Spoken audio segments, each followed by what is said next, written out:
Assalamualaikum warahmatullahi wabarakatuh. Perkenalkan, nama saya Reski Aulia Ramadhani dari kelas Manajemen G 2022.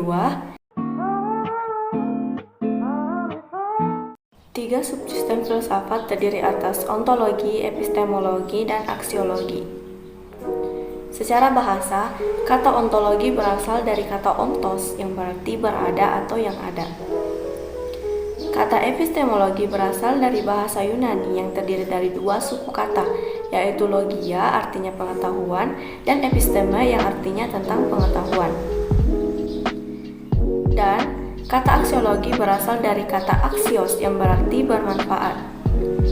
Ketiga kata tersebut ditambah dengan kata logos yang berarti ilmu pengetahuan, ajaran, dan teori. Sedangkan menurut istilah, ontologi adalah ilmu hakikat yang menyelidiki alam nyata ini dan bagaimana keadaan yang sebenarnya.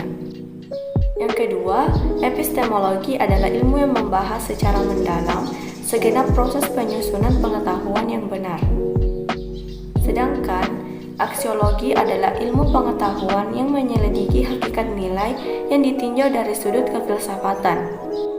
Dengan demikian dapat disimpulkan yaitu ontologi menjelaskan mengenai pertanyaan apa, epistemologi menjelaskan pertanyaan bagaimana, dan ontologi menjelaskan pertanyaan untuk apa.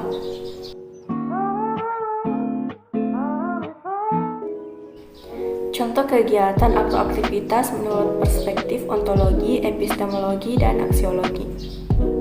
Yang pertama, secara ontologi atau definisinya. Dalam Kamus Besar Bahasa Indonesia atau KKBI, berpikir adalah penggunaan dari akal budi dalam mempertimbangkan dan memutuskan sesuatu.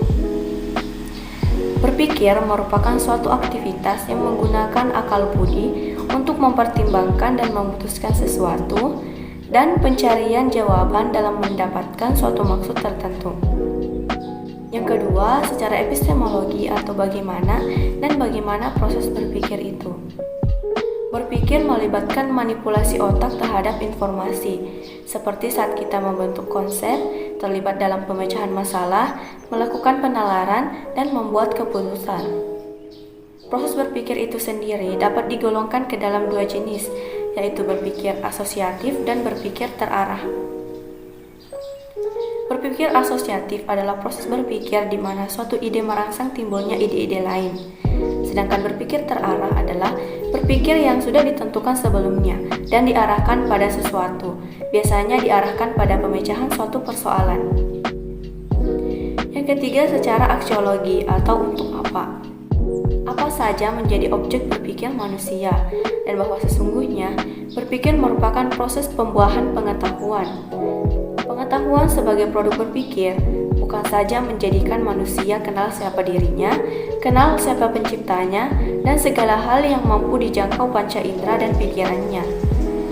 Proses berpikir tersebut menjadi manusia mengetahui berbagai hal, menjadikan manusia berpengetahuan yang kemudian menjadikannya sebagai makhluk terunggul di jagat raya. Karena kemampuan berpikir itulah, manusia menjadi panglima yang mampu memanfaatkan dan mengelola apa-apa yang ada di dunia ini.